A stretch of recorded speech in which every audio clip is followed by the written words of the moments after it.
Welcome to Higher Education Advocates Podcast. This podcast is about supporting students and families as they navigate through the post-secondary complexities of college. From time to time, I will touch base on current events. Expect to hear jam-packed information that includes strategies and tips. The goal is to empower families and help them make informed decisions. Expect to hear from higher education professionals, HR professionals, tax pros, mental health professionals, financial aid administrators, students, parents, plus more. My name is Teresa Harris, and I'm a college financial aid expert. I'm also the founder and owner of Scholarship Momma. I have a master's in higher education, and I am an alum of Robert Morris University in Chicago. I'm a wife, mom, and grandmother. My heart is for our youth, but the information I'm sharing is relevant for all age groups. When it comes to college, my experience as an adult student was fantastic. I was eager to learn and ready to start a new career, and the only way I could pay for college was to borrow loans. One thing I failed to realize is the impact student loans would have on my future.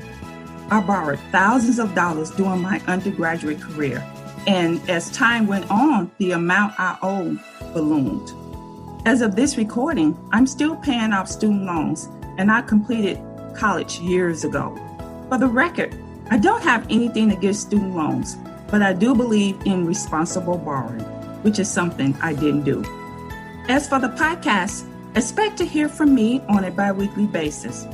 This podcast is available on Anchor FM and Scholarship Momma YouTube channel. For more information, check out my website, www.scholarshipmomma.com. Hey friends, this is Teresa Harris, aka Scholarship Momma. Welcome to Higher Education Advocates Podcast. I'm happy to have Joyce Weston on today's podcast. She is a licensed clinical social worker and lead therapist. Okay, I might cut this name up, but straighten me out, Joyce, at Amaryllis Wellness Service, Inc. You guessed right.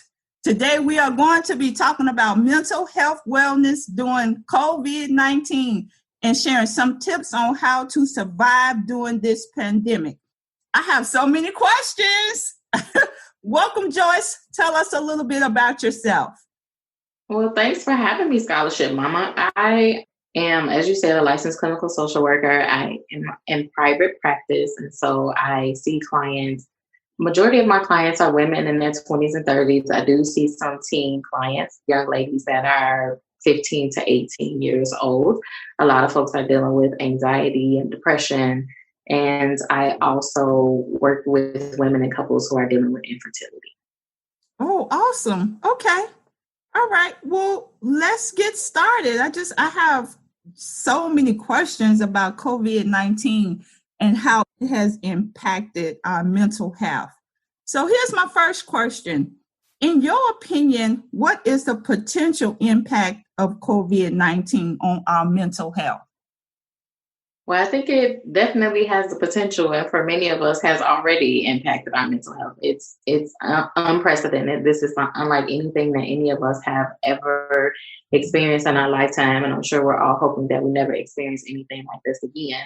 So we've all lost the norms of our lives with work, school, even going to the doctor, or just going to the grocery store. It has different impacts on every family. You know, some people's relationships are either getting stronger because they have more time to spend together, and some people's relationships are getting, family and marital relationships are strained because they aren't used to being around each other this much. And so it's an adjustment. Some people can feel isolated.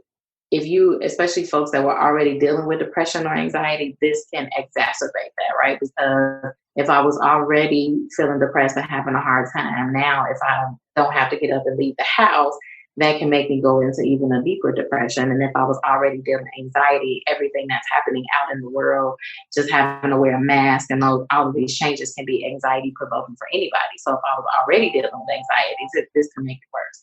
So we'll, and overall, we'll have to see what the impact is. And I'm sure that there'll be people that study it, the long-term effects after all of this is over or may already be in the process of studying it. What you just said is key there because, and before I get to my second question, I just want to just piggyback on something you just said, because what you just said is key. I did hear somewhere, I'm sure it was the news, the radio, on the long-term impact of COVID-19. I mean, people are saying it's going to be years to come, the impact that this is going to have on relationships, families, children, teachers, you name it.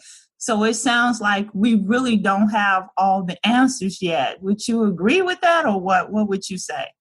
Absolutely. And when I'm talking to people and they like, I don't know what to do, I'm like, you're not supposed to know, because none of us know. We're all figuring it out. But like, it's going to have impacts on the way we educate. I know I also teach in higher ed, and they're trying to figure out, what are they going to do in terms of dorms and people being in spaces. And some companies, I was talking to someone the other day that she was saying that the way they're set up in her office, like her company is looking at different space so that they can have people sitting further apart, right? And so it'll definitely have, it'll impact the economy, the housing market, and, people emotionally, relationships. I know they're talking about, they're projecting another baby boom.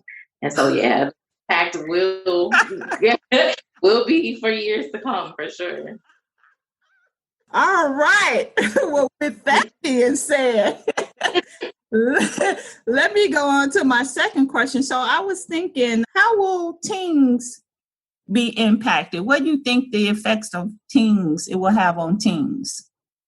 Well, everything that I said previously would apply to teens, but it's also, some of them may have feel like they've lost their autonomy, right? Because a lot of times they're used to being at home for a period of time before their parents get home. And so now they're at home, their parents all day, they don't have their independence or, just that time alone. A lot of, all the team sports and things were canceled. So they don't have the outlets or the team building opportunities and time with their friends if they played sports or just hanging out before or after school. And a lot of them, they feel like they're just missing out on the traditional experiences. There are certain milestones that we think of every year, whether you're a freshman or a senior, there are things that you were looking forward to. And you don't get to have those experiences. And that could definitely be hard and impact, each kid in a different way. Because on the other hand, some of them, I checked in with one of my godchildren, and she was like, I'm good. I'm glad being at home. I don't have to listen to no teachers yell at the kids that's not listening on, and so if they weren't having the best experience, then this may actually be okay for them, because they didn't, they may have been having issues at school or being bullied, or they didn't like the structure or whatever. So for some kids, they may be all right with this setup. Oh, wow. That's a different twist on it. Okay. All right. So during this time, can you give us any tips on how one can practice self-care? What can we do? Absolutely. Well, first of all, you get to determine what self-care is for you, because that looks different, right? And for a lot of times when we think about self-care and how the media will portray it to us, it'll be go get a massage or, take a vacation, which isn't an option right now. And so thinking about what do I need to do to, to just relax or to maintain my peace. And we are a society that's always on. So sometimes self-care can just be unplugging, just taking some time away from social media or turning your phone off for a period of time, whatever it is, to just take a step away and just focus on yourself. I know for me, I can't watch every press conference. I don't watch the news every day because it gets too overwhelming for me. So taking a step back. And then totally on the other end of it can be just making sure that you're staying connected. So I feel like even though this whole situation is very difficult, I think the benefit of it is that it happened, or one of the best thing about it is, I don't know if there's a benefit, but is that we're in an age of technology. And so even though we can't physically visit family members and friends, we can have a Zoom call or, talk to people on the phone. We can FaceTime, those kinds of things. So staying connected in those ways and being creative. I know I've had some folks tell me they did like virtual brunches, and people have done virtual birthday parties and I had one of my students tell me that her and her family did a bake off. And I'm like, now how y'all do that? And so she said it was just all based on aesthetics. So whoever's, cake looked the best, then they won. Just being creative and trying to think of ways to, entertain yourself. And for some people, it's taking a class or do, some self-improvement stuff. So whatever it is that you can that makes you feel like this is for me, that's how we can do the self-care piece. Got it. And can you give any tips, maybe how can parents, help their teens practice self-care? Would it be a little bit different or? So I'm sorry, I didn't mean to cut you off, Teresa. I think that the key thing is not to make any assumptions. Oftentimes, when I work with families or I'm working with a team, parents tend to expect their kids to have respond to things the same way they did. And their experience, the teenagers now, their experience is completely different than ours was. And so my first suggestion is to make no assumptions. Ask your kids what they need, right? Or what they can do. And sometimes it's taking some time apart. I think some families or taking some time together, because I think figuring out the balance of that, because sometimes everybody is always in a separate room, and you may think that your child or your teenager is okay with that, and they may want more time with you. And some people are like, oh, this is a great time. Let's have dinner together. Let's do family game night. Let's do this together. And your child may actually need some time alone. So I think it's helpful to ask them what they need. And even though we can't do the traditional stuff of going out, now that it's getting warmer, especially to take a walk together, have a dance party, whatever, it's very important that we're all moving. And so just being creative. Oh, wow. That's good to know. So this school year, let's talk about that. With the emergence of COVID-19, we got proms, we got graduations, we have teens missing their teachers. Our seniors have worked so hard. What advice would you give to parents to help them explain the current events to their teens? I mean, they know it, but really do they know it? Right. There are certain things that they do know, and oftentimes kids know more than we think they know. But creating a space to have a conversation, ask them how they're feeling about what's happening, explaining to them that nobody expected this and we don't know how things are going to go. Because I think oftentimes people find a certain level of solace in knowing what's going to happen. And right now there are so many unknown variables. And so just talking to them and saying, this is what's happening, and asking them how do they feel about what's happening. And for some of those that are losing out on those experiences like prom and graduation, to ask them what would they like to do? How would they like to be celebrated? Because some folks may be okay with saying, I didn't want to go to prom anyway, or it's okay to be creative in the way that we celebrate them now. But also ask your teenager, do you want to wait? Because some of them may say, well, I'll just wait until things go back to normal, and then I want to have a party. I want to do this. And so to talk to them and ask them, what is it that you want to do and how do you want to celebrate? And then for the younger kids to be creative, and doing virtual play dates and that kind of stuff, and helping them to email their teacher, the younger kids that can't do some of the stuff that teenagers are capable of doing. I think that's the key thing. That's going to be the key thing, is for us to be creative in the way that we do things and to have open communication. Oh, wow. I'm learning myself. So what about our teachers? I imagine they are impacted as well. I mean, I know we talked about the families and our seniors and our teens, but what about our teachers? What advice can you give to our teachers that could, coach them through this remote learning process? Because I'm sure they're impacted as well. Absolutely. It's definitely an adjustment. So like I said, I teach in higher ed, but I don't do online. I'm used to being in the classroom and being able to do role plays and tangible things with my students. And so it was an adjustment for me at the end of this semester. And I imagine those that work with younger kids and, teenagers and smaller kids, part of the reason why you get into the field is because you want to be connected to them. And so it's definitely adjustment. I think one of the helpful things would be to stay connected to other professionals who teach at the same academic level as you, so that you all can share ideas and resources and process your feelings around the change, around the changes that have happened.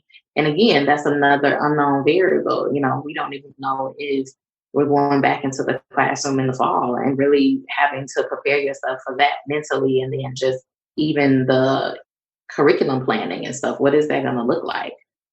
Wow. Yeah. You're right about that. I think what I keep hearing is just so many unknown variables. You just don't know what to do. So that's some great advice for teachers as well. Here's my last question for you. How are you keeping yourself healthy? Well, I'm trying real hard to follow my own advice. And so I have worked to stay connected to my family and friends and to my faith community. And so, I'm scheduling virtual dinners and things like that, or just making sure that I have time to talk to my friends. And, like I said, thankfully my church is able to stream online and that kind of stuff. And so just doing the things that encourage my heart and feed my spirit. And then physically, I'm trying to go out for walks or using my stationary bike at home, and just making sure to stay active and taking supplements to build my immune system, watching what I eat. So I try to, like I said, follow my own advice. Well, good. That's good. Well, before we let you go, Joyce, can you give us your contact information again in case someone want to contact you? We want to make sure that we have that information available. So can you give us your contact information? Sure. I am actually working on getting my website updated. And so by the time this launches, it should be available. It's awsfullbloom.com. And my phone number is 773-397-9161. I'm also on Facebook and Instagram at Amaryllis Wellness Services. And Amaryllis is AMARYLLIS. All right. Thank you. This has really been a good conversation.